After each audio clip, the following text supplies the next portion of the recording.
ಮುಗ್ಧ ನಗು ಮತ್ತು ಹಳ್ಳಿ ಸೊಗಡಿನ ಮಾತಿನ ಮೂಲಕ ಕನ್ನಡಿಗರ ಮನೆ ಮಾತಾಗಿದ್ದಂತಹ ಹಳ್ಳಿ ಹೈದ ಪಾಟಿಗೆ ಬಂದ ಸೀಸನ್ 3ರ ಖ್ಯಾತ ಸ್ಪರ್ಧಿ ಬಾವತೇಶ್ ರಸ್ತೆ ಅಪಘಾತವೊಂದರಲ್ಲಿ ಅಕಾಲಿಕ ಮರಣಕ್ಕೀಡಾಗಿದ್ದಾರೆ.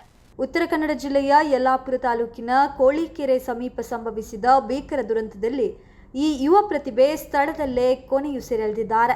ಹಳಿಯಾಲ ತಾಲೂಕಿನ ವಾಡಗರಡೊಳ್ಳಿ ಗ್ರಾಮದ ನಿವಾಸಿಯಾಗಿರುವಂತಹ ಬಾವತೇಶ್ ಮಂಗಳವಾರ ತಮ್ಮ ದ್ವಿಚಕ್ರ ವಾಹನದಲ್ಲಿ ಸಂಚರಿಸ್ತಾ ಇದ್ರು. ಈ ವೇಳೆ ರಸ್ತೆ ಬದಿಯಲ್ಲಿ ನಿಂತಿದ್ದ ಕೆಎಸ್ಆರ್ಟಿಸಿ ಬಸ್ಗೆ ಹಿಂಬದಿಯಿಂದ ಅವರ ವಾಹನ ಅತಿ ವೇಗವಾಗಿ ಡಿಕ್ಕಿ ಹೊಡೆದಿದೆ ಎನ್ನಲಾಗಿದೆ.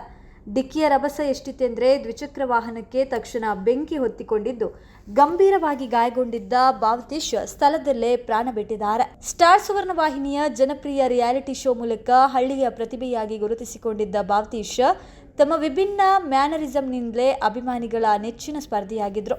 ಜೀವನದಲ್ಲಿ ದೊಡ್ಡ ಗುರಿ ಹೊತ್ತು ಸಾಗ್ತಾ ಇದ್ದ ಯುವಕನ ಬದುಕು ಹೀಗೆ ರಸ್ತೆಯಲ್ಲಿ ಅಂತ್ಯವಾಗಿರುವಂತದ್ದು ತೀವ್ರ ವಿಷಾದನೀಯ.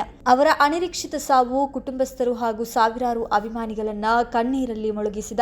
ಪ್ರಸ್ತುತ ಈ ಘಟನೆಗೆ ಸಂಬಂಧಿಸಿದಂತೆ ಯಲ್ಲಾಪುರ ಪೊಲೀಸ್ ಠಾಣೆಯಲ್ಲಿ ಪ್ರಕರಣ ದಾಖಲಾಗಿದ್ದು ಪೊಲೀಸರು ತನಿಖೆಯನ್ನ ಮುಂದುವರೆಸಿದ್ದಾರೆ.